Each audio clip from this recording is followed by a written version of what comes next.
Set Theory Guide for Artists podcast. What is the Set Theory Guide for Artists? Well, I'll tell you.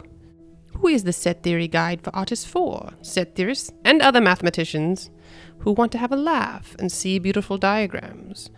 Undergraduate and graduate students who are interested in set theory. People who love a spectacle. Spectacle? Who wrote this script? Chapter 1, Infinity. Chapter 2, The Axioms. Chapter 3, Set Formation. Chapter 4, Large Cardinals. Chapter 5, Forcing. Chapter 6, Independence of CH. Chapter 7, Forcing and Large Cardinals. In Chapter 4 and in Chapter 7, we'll explore the author's own PhD thesis. That's me. That's all of us. Along the way, intertwined within the mathematics is a story. But beware. This book is alive. The things written in it tend to become true. This book is magical, so beware. The Set Theory Guide for Artists, Introduction.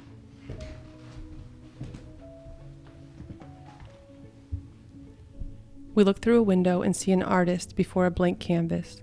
She picks up a brush and holds it in her lap and looks down at the brush. I made a big mistake. The artist is thinking about a time when she made a choice between art and math. Most of my time is spent teaching. I have no money saved.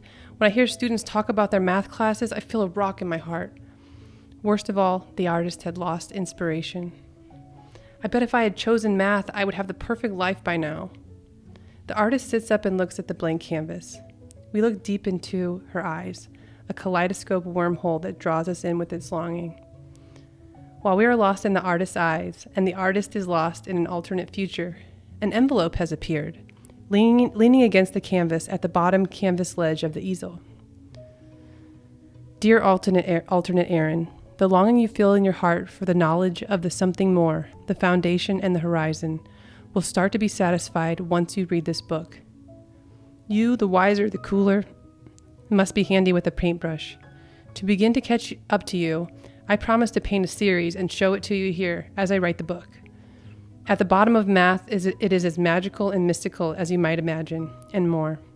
At the top live the most beautiful creations the human mind can muster. See you on the other side.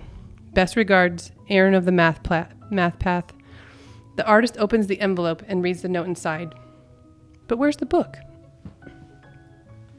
So I'd like to say for this one that I wasn't sure how to make the perspective, like, what's the perspective when I'm writing this? So I just wanted it to be sort of like a direction, like a cinematic and like a movie. And just keep it simple. What do you see? Just start the book. And so that's why it's like that. And I was thinking a little bit of like Moulin Rouge. There's like an opening scene. There's a person in a window.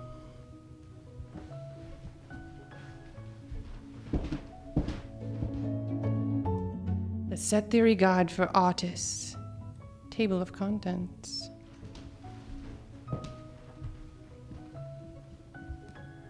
We pass through a door and past a line of people. We see a square table with 2 chairs. On the table is a blank sheet of paper, a pen, the note, and 2 cups of coffee. One of the cups of coffee is resting on the sheet of paper. In one of the chairs is the artist. In the other chair is a man. The man is an artist that our artist has known since grad school. He is in town for 4 days, and today is the 2nd day he is in town. Yesterday they went to a gallery opening and had a nice time, and today they are getting coffee. Today is Friday, and the previous Friday is the day that the note appeared. The other artist also has an interest in math and was eager to see the note in person. The artists are discussing the whereabouts of the supposed book. Did you look at every book on your bookshelf? Yes, and there's nothing new. Maybe we should look in random bookshops. The library? There's a tiny library by the refill station. Could be there. I'll get us refills and check the tiny library. We are looking into the artist's empty coffee cup as she stands up and lifts both cups off of the table and walks away. We see that soon after she lifts up her cup off the blank sheet of paper, it becomes something else. Still a piece of paper, but it is not blank anymore. We see it, and then the man sees it, astonished and speechless. When the artist returns with the coffees and sees the non-blank sheet of paper, she is also astonished and speechless. I guess the book will find you. To this, I would like to say that I wasn't totally sure, who I might have been talking about in this, but I find it's very interesting that now I'm talking to Oswaldo, and he's helping me very much with the book. I can't imagine now writing, now in these later chapters, writing it without him. But when I wrote this, we had met in grad school a long time ago, but we hadn't really kept in touch that much. So now we're, it's amazing that something that maybe was foreshadowing or something, I don't know. And I would also say advice for grad students is, you might be at a conference or something, and you're like, oh, no, why did I go out? I should be working on my thesis, and why am I hanging out with people? You should hang out with the conference. You should hang out with the grad students. These are people you see at conferences in grad school. Might be people that you see for your entire life, and so I would say that it's a great idea to hang out with the grad students, and you never know what might happen in the future.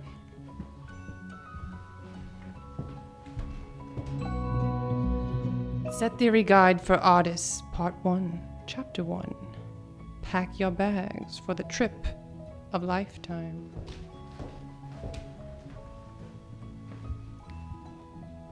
The best way to learn about set theory would be to learn everything all at once.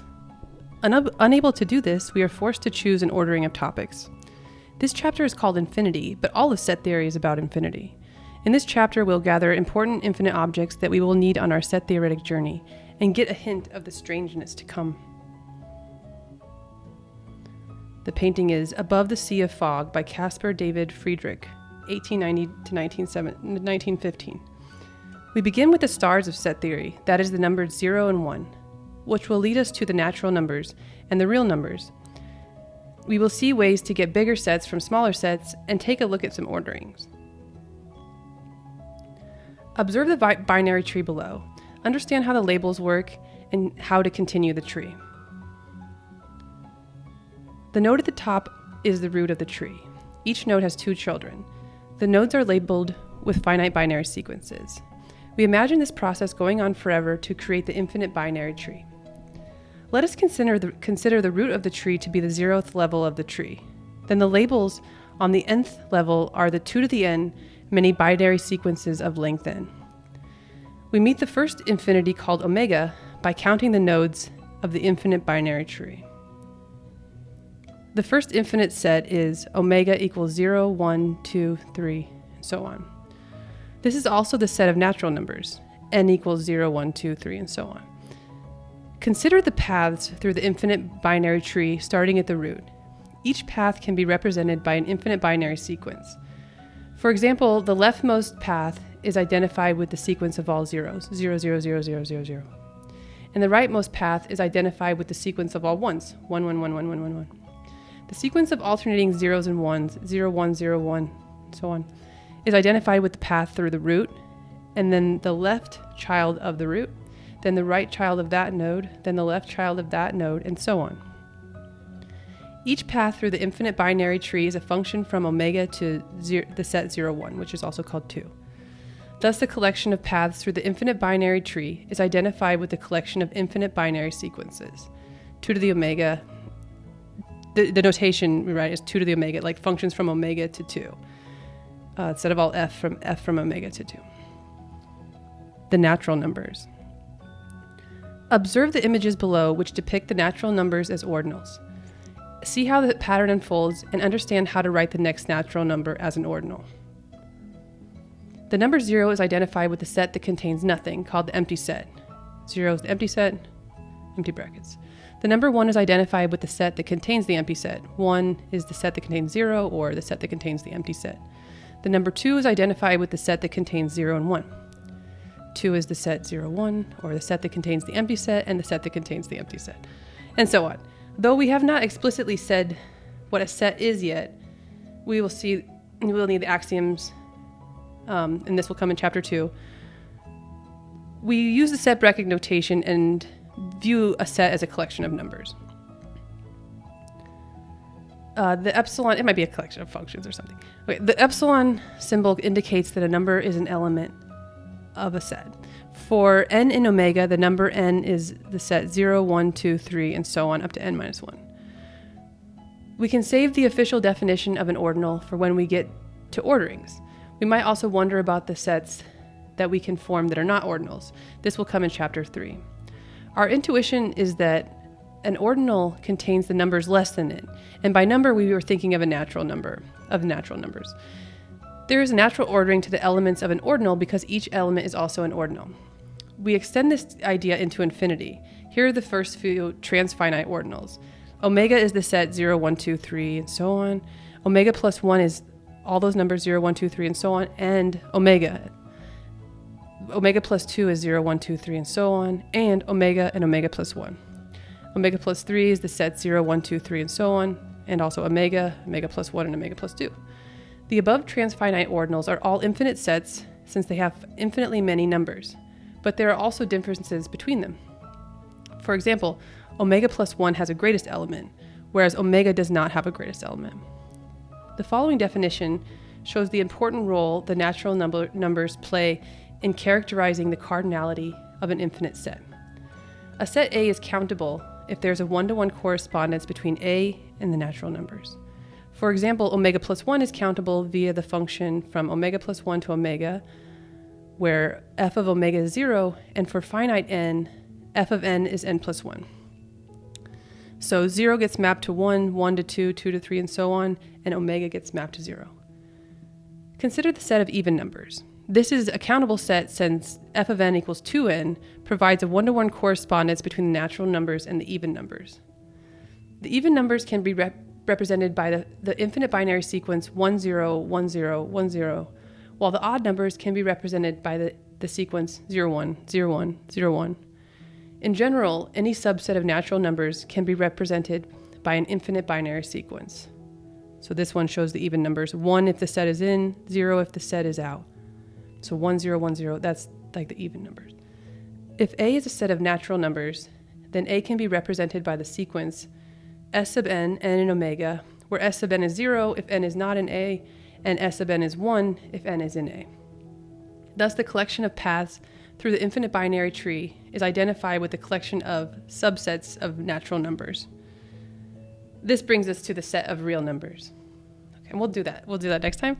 So I would like to say for this one that the idea for the textbook part of it is that I hope I kept with this with later in the book, but the idea was that each section should start with an image, something that you're like a diagram you're supposed to understand, or